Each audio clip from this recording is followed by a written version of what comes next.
आप सही भक्तों को इस सुंदर ज्योतिष चैनल की तरफ से सभी को राधे राधे। तो आइए आज हम सही भक्तों के इस नई वीडियो के माध्यम से सुहागन स्त्री को कौन सी ये 5 गहने हैं जो कभी भी धारण नहीं करने चाहिए, तो इससे संबंधित जानकारी लेकर आए। यदि कोई भी सुहागन स्त्री है जो इन 5 चीज़ों को कभी भी धारण करती है तो उसको विधवा का अनत्व आदि ग्रहण करना पड़ता है तथा धन हानि, मान हानि तथा अनेकों प्रकार की समस्याएं उसे चारों ओर से घेर लेती है। तो इसी से संबंधित जानकारी लेकर आए। तो सही भक्तों से निवेदन है, जिस किसी ने हमारे इस चैनल को सब्सक्राइब नहीं किया है वो सब्सक्राइब करें, लाइक करें तथा कमेंट बॉक्स में जाकर ज़्यादा से ज़्यादा कमेंट करें। तो आइए हम आप सभी को बताते हैं कि हमारे हिंदू धर्म में शादी के बाद प्रत्येक स्त्री के 16 श्रृंगार करना बहुत ही मायने रखता है। मांग में सिंदूर, माथे पर बिंदिया, हाथों में चूड़ी, पाँवों में पायल और बिछिया, गले में मंगलसूत्र, महावर इत्यादि यह सुहागन के प्रतीक माने गए हैं। यह श्रृंगार स्त्री की सुंदरता में 4 चांद लगाने वाले होते हैं तथा समाज में यह एक नई पहचान भी बनाते हैं। हिंदू धर्म के अनुसार स्त्री अपने पति की लंबी आयु व सुख समृद्धि की कामना करती है, लेकिन आजकल कुछ स्त्रियों को ज्ञान न होते हुए वह अनेकों प्रकार की चीज़ें धारण कर लेती हैं, चाहे वो वास्तुशास्त्र के अनुसार शुभ हो या अशुभ, क्योंकि आज के समय में दिखावा अत्यधिक प्रिय माना गया है, जिसके कारण जो कोई भी स्त्री जाने अनजाने में इन चीज़ों को धारण कर लेती है तो जिससे स्त्री का विधवा होना, कलह रहना, धन की हानि होना तथा अनेकों प्रकार की कष्ट उनको सहन करने पड़ते हैं। तो आइए अब हम सभी आप सभी को उस चीज़ के बारे में बताते हैं जो सुहागन स्त्री को कभी भी नहीं पहननी चाहिए। नंबर 1 पर शादीशुदा स्त्री को कभी भी पूरी सफ़ेद साड़ी या सूट नहीं पहनना चाहिए। ऐसा करने से मान सम्मान में कमी आती है तथा सफ़ेद कपड़ा पहनने से पतिव्रता धर्म नष्ट होता है। हमारे हिंदू शास्त्र के अनुसार सुहागन स्त्री के लिए सफ़ेद वस्तु वर्जित बताई गई है, क्योंकि इसमें नकारात्मक ऊर्जा का आगमन होता है जिससे वह स्त्री विधवा हो जाती है।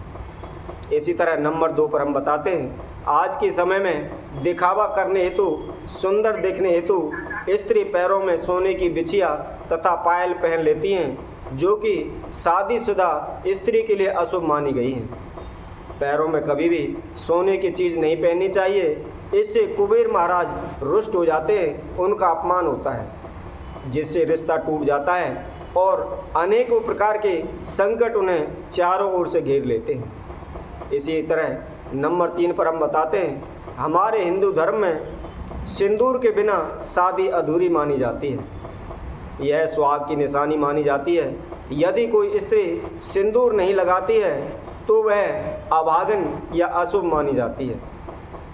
यह पति के सौभाग्य का प्रतीक को बढ़ाता है। इसी तरह नंबर 4 पर हम बताते हैं, मंगलसूत्र पहनना बहुत ही ज़रूरी बताया गया है। यह स्त्री की सुहागन की निशानी होती है।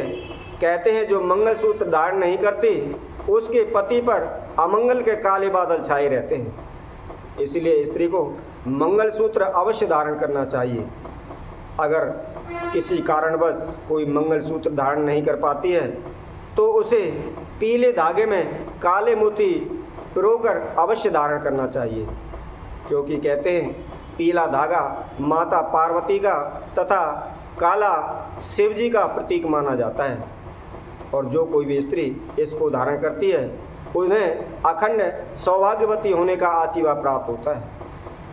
इसी तरह हम आपको और अधिक जानकारी देते हुए नंबर 5 पर बताते हैं कि सिंदूर लगाने के क्या नियम होते हैं और किस अनुसार सिंदूर लगाना चाहिए।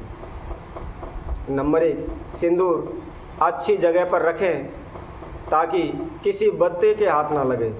कहते हैं कि यदि उसके हाथ से सिंदूर गिर जाता है तो वह बहुत ही अशुभ माना जाता है, इसलिए हमेशा सिंदूर को ऊपर रखना चाहिए। सिंदूर हमेशा मांग में सूखा लगाएं।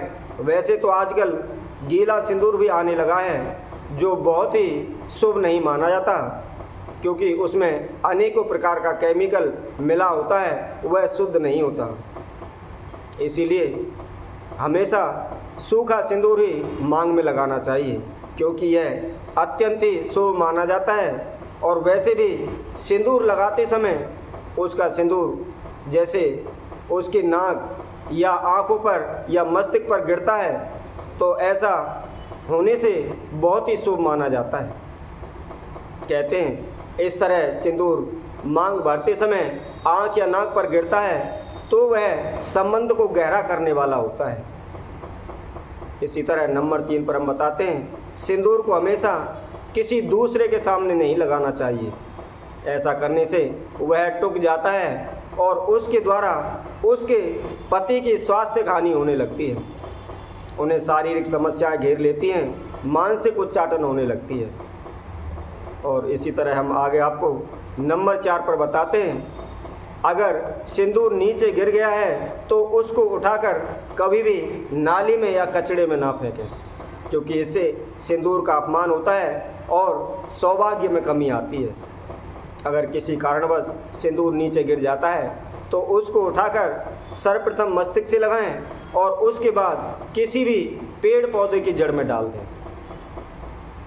इसी तरह नंबर 5 पर हम बताते हैं उपहार में दिया हुआ सिंदूर कभी भी सुहागिन स्त्री को नहीं लगाना चाहिए, या किसी दूसरी की स्त्री का सिंदूर लेकर भी अपनी मांग में वह सिंदूर नहीं लगाना चाहिए। ऐसा करने से सिंदूर का अपमान होता है और इससे माता लक्ष्मी रूठ जाती है, जिसके कारण उन्हें धन हानि, मान हानि तथा आपसी रिश्ते में कड़वाहट पैदा होने लगती है। तो इसी तरह हम आप सही भक्तों के समक्ष अन्य वीडियो के द्वारा और अनेकों जानकारी लेकर उपस्थित होंगे। तब तक के लिए सभी भक्तों को इस सुंदर ज्योतिष चैनल की तरफ से सभी को राधे राधे।